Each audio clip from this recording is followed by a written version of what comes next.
The sun had barely risen when Adiz arrived at the gates of Marble Towers Plaza, mop in one hand, faded satchel in the other. At just 21, she already carried more than most her age. Her eyes were tired, but her spirit wasn't. Every morning, she scrubbed marble floors that gleamed under the heels of people who never noticed her. She cleaned with the same quiet devotion she gave her younger brother Ikenna, bedridden with a failing kidney. Every naira she earned mopping tiles and wiping glass went into keeping him alive. In stark contrast, Chioma's mornings were a display. At 30, the self-made businesswoman arrived like royalty, gliding out of her silver Lexus in stilettos that clicked like applause. Her perfume trailed behind her like a crown. People smiled. She never smiled back. To her, the cleaners were part of the decor. Silent, unseen, forgettable. And Adiz. Just another speck in her perfect world. One morning, as Adiz stooped to wring out her mop, Chioma strutted past, scoffing loud enough for Adiz to hear. At least the trash knows where to stay. Adiz didn't flinch. She simply continued cleaning, shoulders squared, eyes focused. She had learned long ago that dignity wasn't in a title. It was in how you held your head when the world tried to bow it. But what neither of them noticed was the black SUV parked just beyond the plaza's gate, its engine purring softly. It had been there every morning for weeks. Windows tinted, license plates unremarkable. Some guessed it belonged to a security agent. Others thought a politician.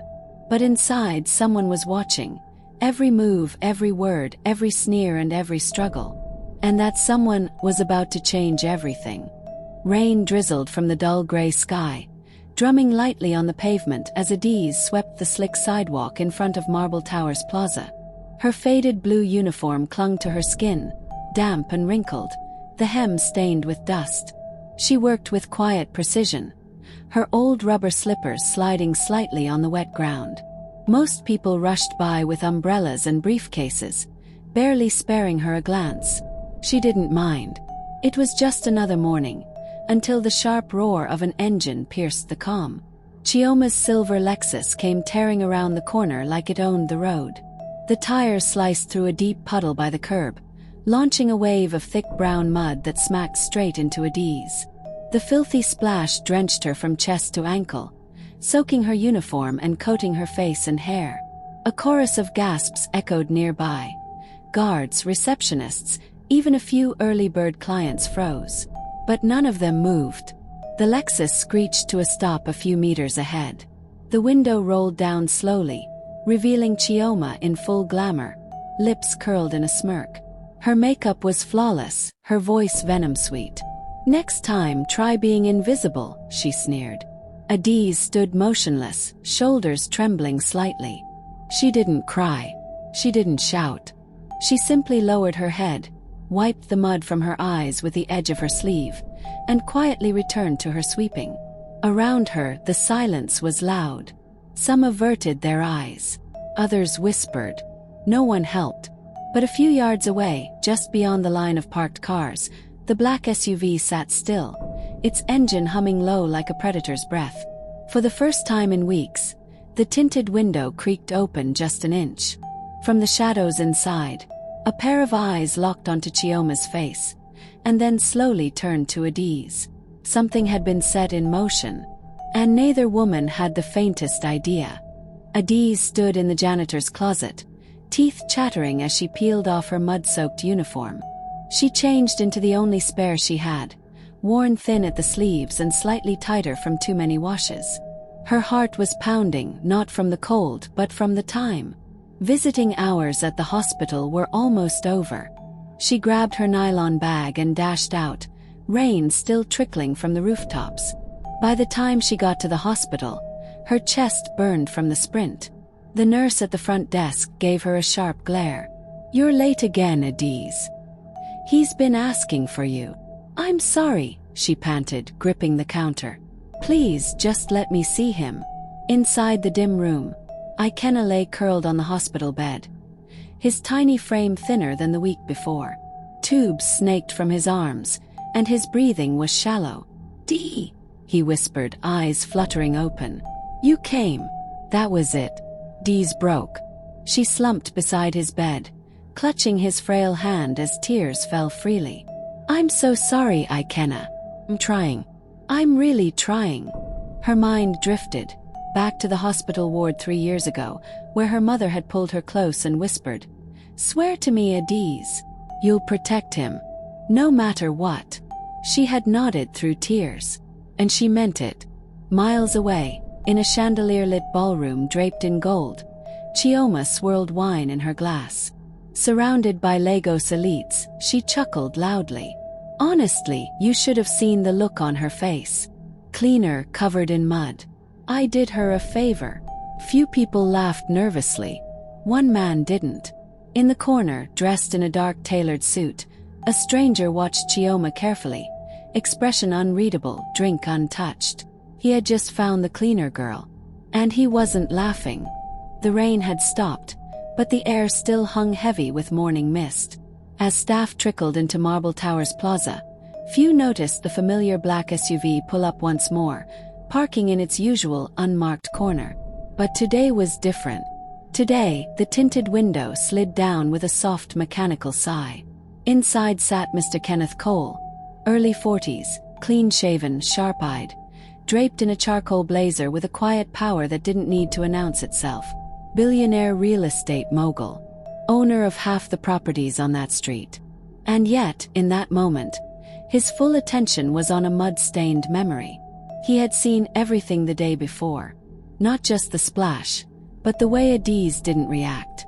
The humiliation swallowed in silence. Quiet strength. And Chioma's proud laughter. "She's done this before," he muttered almost to himself.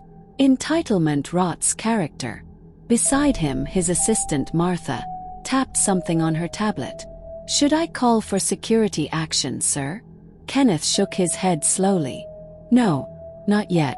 First, I want to know about the girl in the blue uniform." "The cleaner." Martha blinked. "You mean Adiz?" He looked at her surprised. "You know her. She's been here almost a year. Never late. Polite. Keeps to herself. Some of the guards say she's the reason the front always smells of lemon." Kenneth nodded once.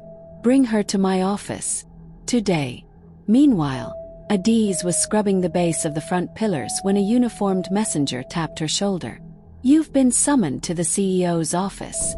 Her breath caught. "CEO? Why?" Had someone complained? Was she about to lose the job that kept her brother breathing? Heart pounding, she wiped her hands on her uniform and followed the messenger toward the elevator, unaware that her life was about to twist in ways she couldn't yet imagine. Adiz stepped into the top-floor office like a lamb entering a lion's den. The air was crisp, chilled by central air conditioning, and everything — glass tables, marble floors, even the pen holder — whispered luxury. She clutched her hands nervously in front of her, too afraid to sit until Mr. Kenneth Cole looked up from behind his desk and smiled faintly. "Sit, Adiz. You're not in trouble." She sat slowly, still stiff, waiting for the blow. But it never came. "I've been watching," he said calmly, folding his hands. "You show up on time. You do your work thoroughly. You don't cause drama, even when it's thrown directly at you." Adiz blinked, confused. "Sure. I just do my job." "And you do it with dignity," he replied. "Which is rare. And valuable." She looked down, unsure of what to say. Kenneth leaned back. "I hear your younger brother is ill. That he's been needing a transplant." Her heart skipped. "How?" "I make it a point to know the people who matter. I'd like to sponsor his treatment. Everything, from consultation to surgery." Adiz stared at him, frozen. "Sir, I can't accept that. I don't know why you'd." "You've earned it," he said softly. "Not through begging, but by showing the kind of strength most people with power don't have." Her eyes brimmed with tears as she whispered, "Thank you, sir. Thank you." He stood and walked her to the door, pausing before she stepped out. "Sometimes," he said, "we help those who shine even in mud." As the elevator doors closed behind her, Adiz pressed her palm to her chest, still in disbelief. Downstairs, Chioma strutted through the lobby, berating a janitor for cleaning too loudly. She didn't know her empire of arrogance had already begun to crack. Kenneth sat alone in his private viewing room, the glow of multiple screens flickering across his face. He watched the surveillance footage in silence. The moment Chioma's Lexus sliced through the puddle, the violent splash, Adi's quiet stillness. But it was the kiosk footage, a different angle, that gripped him. Zoomed in, it captured Chioma's smug grin as she lowered her window and delivered her cruel line like a queen addressing a beggar. His jaw tightened. "She thinks money excuses everything," he muttered. His decision came swiftly. "We test her," he told Martha the next morning. "Let's see who she really is when the stakes are high." Martha raised a brow. "You want to go forward with the brand campaign?" Kenneth nodded. "Yes, but now it's more than business. It's character." They began planning a luxurious brand partnership dinner, something that would draw Lagos's finest. Chioma had been lobbying for weeks to be the face of Kenneth Cole's next elite fashion line. She wanted it badly, and Kenneth was about to give her a chance, but on his terms. Meanwhile, Adiz continued her work, her posture straighter, her smile steadier. With her brother's treatment approved, a heavy burden had lifted, but she remained humble. Her mop still moved with the same quiet diligence, even as others now treated her with subtle new respect.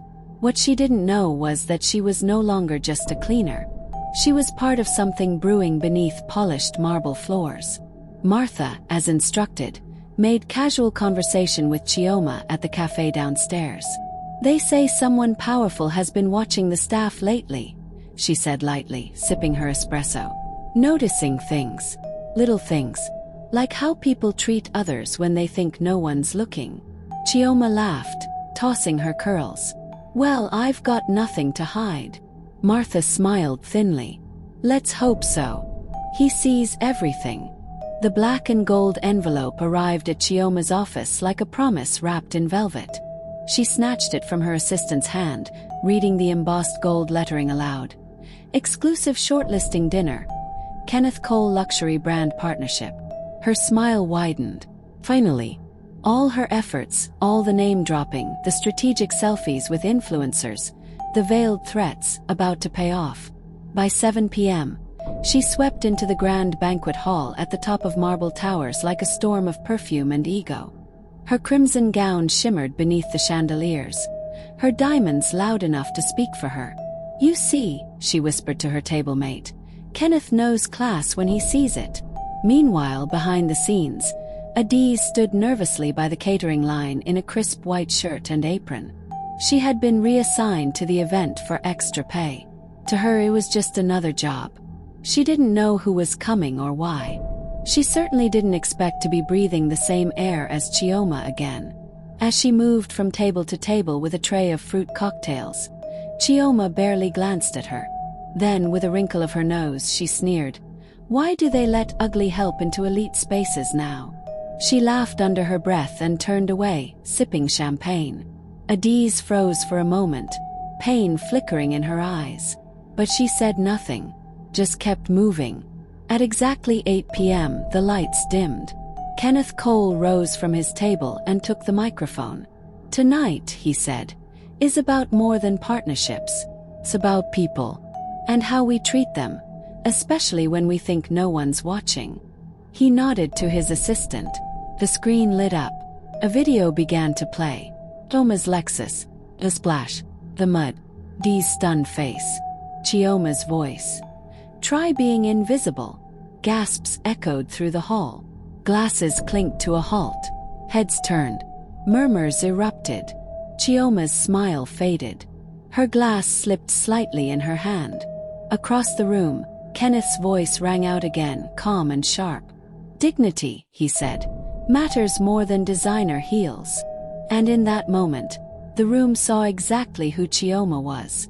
But what none of them knew yet was what he was about to announce next. Chioma's smile collapsed, lips parting in stunned silence as whispers surged like wildfire across the room.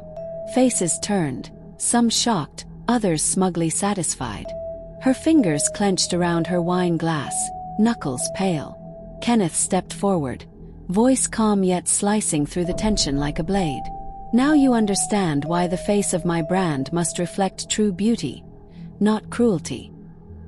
He lifted a hand and pointed, not at a celebrity or a socialite, but toward the back where Adiz stood frozen in her apron.